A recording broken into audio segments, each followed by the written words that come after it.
Anyway, you can track targets on there, and it'll compute his coursing speed. Y'all reach? All the people you're watching. No. This is GPS. You've heard of it. It's very, very accurate, and you'll be able to see us getting underway and our trail as we go out.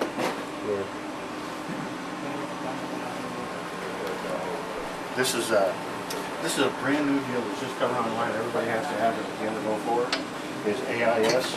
It's automated identification system, and everybody carries a receiver and a transponder, and so all these ships are talking to one another, and their names show up here.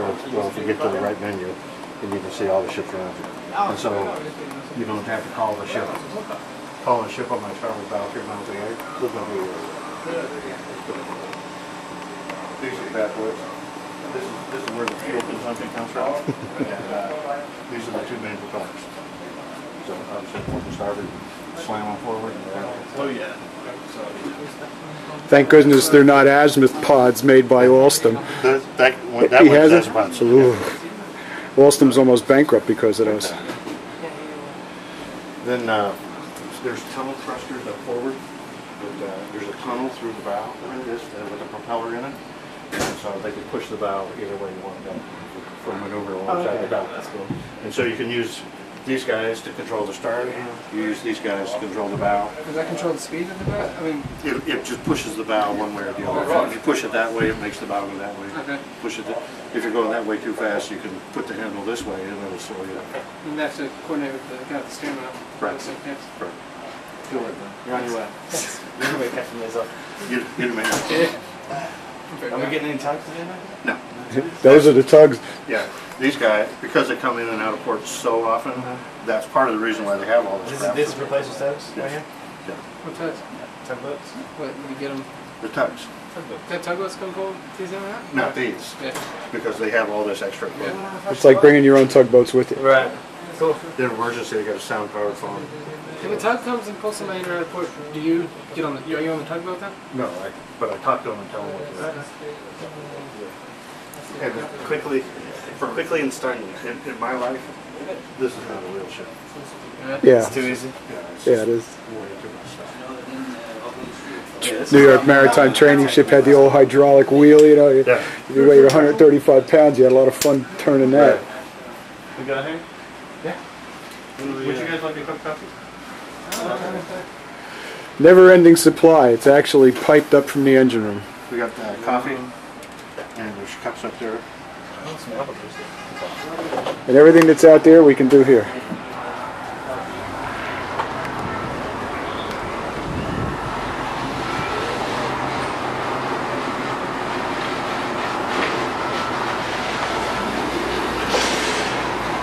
Hey Brian, want to get seasick? What's that? They asked me if you wanted to get seasick. Yeah, isn't that cool? See, now this is just Oh wow! That's great. a mini duplication of what's inside. So you can actually stand out here, make all these adjustments from out here, and watch what's going on. Is there the same thing around inside? Yes. They ever use this? Yes. Nice day. Every day. Well, every day they're docking and undocking. This is cool. This is crazy. Wow. I guess you can see how close you are. Oh yeah. Yeah. Wow. Because if you hit the dock moving very fast at all, it's real easy to crease the steel. And then it's very expensive. It's part of the reason why all this stuff happens in such slow motion. You can't just free and stuff. So much weight going in. Like how fast?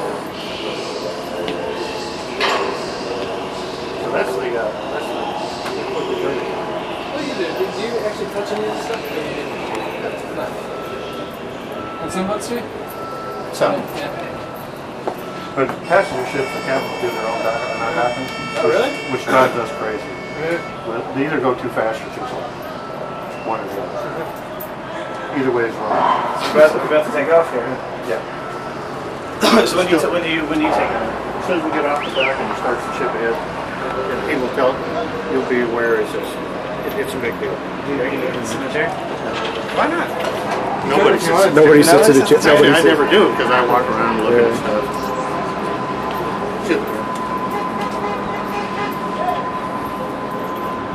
So how are you so familiar with all this? Did it 30 years ago. Oh, really? Yeah, okay. I'm a retired second mate. Oh, okay, great. This is the staff captain. This is the guy who actually does all the work.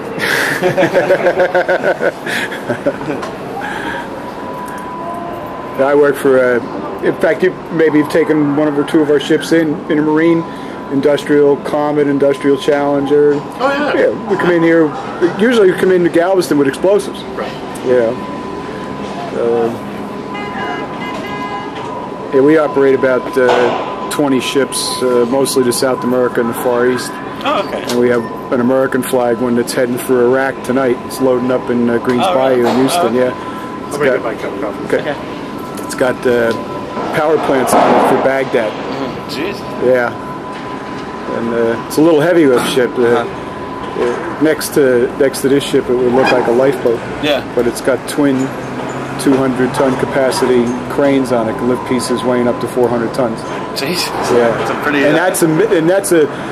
Even for that, it's a small one. The biggest one out there now has twin 800s that can lift up to 1,600 tons. Oh, really? Yeah. Jesus, it's a lot of movement there. Yeah. And one of them just capsized in Albany. The company I used to work for, they were loading a generator, sitting alongside the dock like this, and they picked the generator up, and it got like that, and the stability was all wrong, and the ship just rolled over. Really? Yeah. Oh my goodness. So it's... I tip that. So guys, when you leave it, and then I want to stay outside. Okay. Thank you. Yeah. Yep.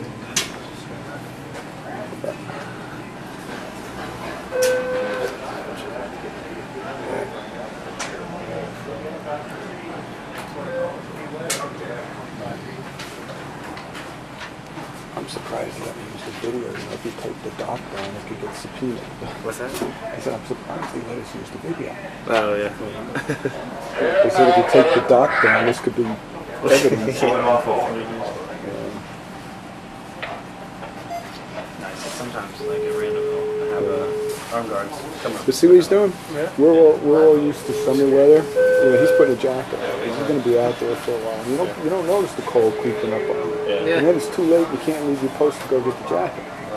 You know, so he gets prepared.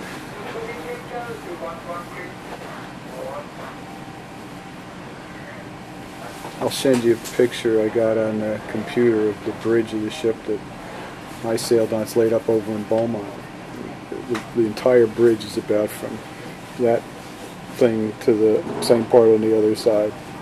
That small? Yeah, and that deep. Oh, yeah. That's it. Claustrophobic.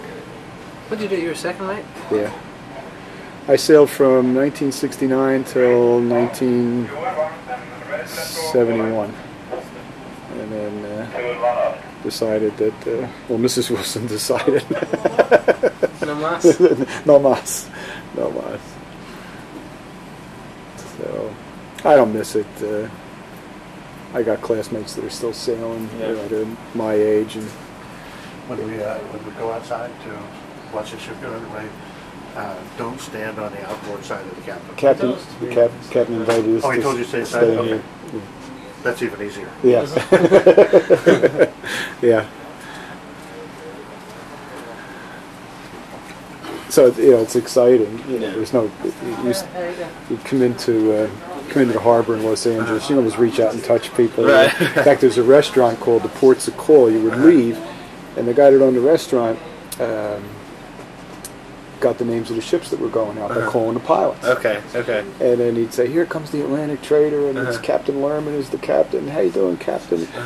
Can you give us a blast, And blow the whistle, and everybody in the restaurant would wave, And little did you know, you're sitting on, this is a small tanker, you get 6 million gallons of gasoline, one more moving world toast, Exactly.